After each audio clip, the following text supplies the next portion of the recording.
बिस्मिल्लाहिर्रहमानिर्रहीम अस्सलाम वालेकुम। आज हम new Oxford modern English grade 4 का third chapter pip meets the convict की एक्सरसाइज करेंगे। ये हमारी बुक का मैं आपको फर्स्ट पेज टाइटल पेज दिखा रही हूँ। अब हम अपने एक्सरसाइज की तरफ चलते हैं। यहाँ पर अब इसकी एक्सरसाइज का क्वेश्चन नंबर 1 है, answer the following questions. What is the setting for this story, where do the events take place. What is the setting of the story, यानी स्टोरी की सेटिंग कैसी थी और किस जगह पर थी। यानी सेटिंग का मतलब होता है कि किस जगह पर क्या व्यू था, क्या किस तरह से सेट लगाया गया था, किस चीज़ का सेट लगा के पूरी स्टोरी क्रिएट की गई थी। तो where do the events take place, और जो तमाम इवेंट्स हुए, जो तमाम चीज़ें हुई, वो कहाँ हुई। जैसा मैंने आपको इसका पहले भी आंसर का मतलब बताया, the setting for this story is in the marshy area down the river. ठीक है, मार्शी एरिया था और रिवर की तरफ, नीचे की तरफ वो था, दलदल का जो जगह थी, वहाँ पर ये सारा जो सेटिंग लगाई गई थी। ठीक है, ये जो सेट था वो मार्शी एरिया का था, यानी जहाँ दिखाई गई थी कि दलदल है। What was Pip's full name, Pip का पूरा नाम क्या था। His full name was Philip Pirrip. ठीक है, where did he live and with whom, वो कहाँ रहता था और किसके साथ रहता था। He lived in the marshy area of a village, वो एक गांव के दलदल वाले इलाके में रहता था। विद हर सिस्टर, अपनी बहन के साथ। Why did pip feel sad, उस वो क्यों उदास हुआ और स्टार्ट टू क्राई, और रोना शुरू हो गया। In the graveyard one day, एक दिन वो कब्रिस्तान में वो क्यों उदास हो गया और वो रोने लगा। Pip was crying because he realise that, Pip रो रहा था क्योंकि उसने ये रियलाइज किया, महसूस किया कि वो एक ऑर्फन है। Pip was crying because he realise that he is an orphan one, वो एक यतीम है। What did convict tell people Pip to get for him, convict ने, यानी जो एक वो था, कैदी था, उसने उसको क्या लाने को कहा। Convict told Pip to get file and grub, उसने, कॉन्विक्ट ने पिप को एक फाइल और खाना लाने को कहा। खाना यहाँ पर ग्रब का मतलब है जो छोटे छोटे टुकड़े होते हैं खाने के, उनकी बात है grub. Where and when did the convict want to meet him again, where and when, कहाँ और कब कॉन्विक्ट ने उसे दोबारा मिलने को कहा।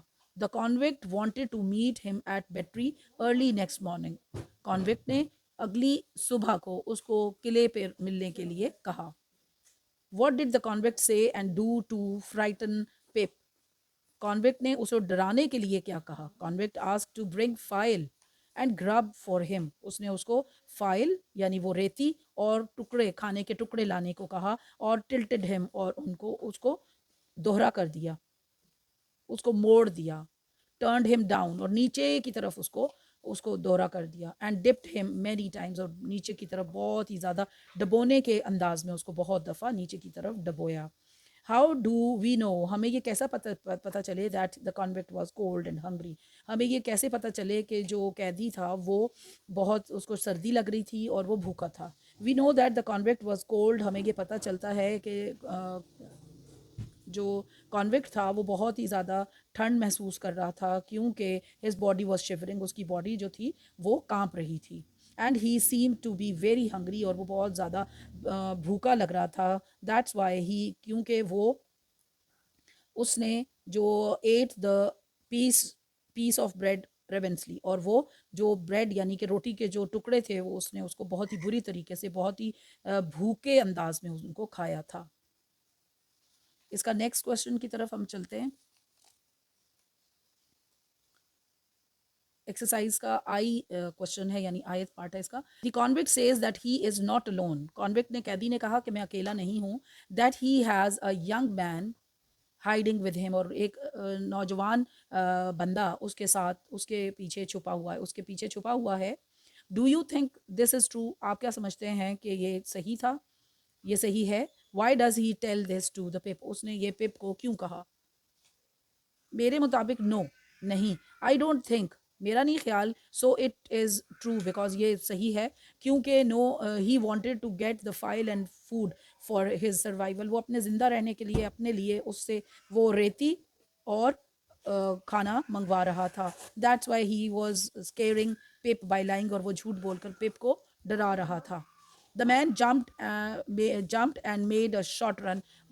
उस बंदे ने छलांग लगाई, थोड़ा भागा, बट देन ही स्टॉप्ड, और फिर वो रुक गया, and looked over his shoulder, और उसके कंधों की तरफ देखने लगा. अब क्वेश्चन है इसका, एक ही हमें छोटी सी स्टेटमेंट है और उसके बाद ये क्वेश्चन है कि हु इज़ दिस अबाउट. ये किसके बारे में था? This is about a convict. ठीक है, ये वाली जो चीज़ थी वो कॉन्वेक्ट के बारे में थी, कैदी ने ऐसा किया था. Why did he start to run away? वो उसने भागना क्यों शुरू कर दिया? He started to run because he thought that Pip's parents are around. उसने भागना शुरू कर दिया क्योंकि वो समझा कि उसके पेरेंट्स उसके इर्द गिर्द हैं. What did he realize? उसने क्या महसूस किया that made him stop, जो उसकी वजह से वो रुक गया? He realized that there was nothing except graves. वो समझा कि इन graves के अलावा, यहाँ पर ये कब्रों के अलावा कुछ भी नहीं है. अब मैं यहाँ से आपको एक्सरसाइज इसकी दिखाती हूँ. यहाँ पर ये हैं, find the correct meaning of the following in a dictionary. ये तमाम जो वर्ड्स हैं इनके हमने करेक्ट मीनिंग डिक्शनरी से ढूंढने हैं. तो ये मैंने यहाँ पर आपके लिए ये लिखा है, वर्किंग विद वर्ड्स वाला. तो वर्ड है आयरन, जिसको उर्दू में लोहा कहते हैं, और इंग्लिश में इसका मीनिंग मेटल होता है. फिर सेफ, महफूज, नॉट इन डेंजर, प्रेजेंट, मौजूद, हैपनिंग नाउ, डेंजर ख़तरे को कहते हैं, और हैज़र्ड इसको इंग्लिश में भी हैज़र्ड इसका मतलब है, तो वो भी ख़तरा होता है. फेल, नाकाम, लॉस, लूज़ कर देना ना. टक, मसरूफ़ होना. टू ड्रॉ टुगेदर, यानी कि इकट्ठा होना ना, काम इकट्ठे हो गए तो बस वो कर रहे हैं तो मसरूफ़. टिट, चिड़िया, जैसे छोटे परिंदे. टिट किसको कहते हैं? छोटे परिंदों को कहते हैं, जिसमें सबसे छोटी जो होती है वो चिड़िया होती है. Small bird like sparrow. Hugged, गले लगाया. टू एम्ब्रेस, यानी अपने साथ लगा लेना. फाइल, रेती. मेटल टूल है जो शार्पन करता है दूसरे मेटल्स को. क्रीप, रेंगना. To move slowly with body, body के ऊपर ज़मीन पर लगा के आहिस्ता आहिस्ता आगे की तरफ बढ़ने को क्रीपिंग कहते हैं. उसके बाद है,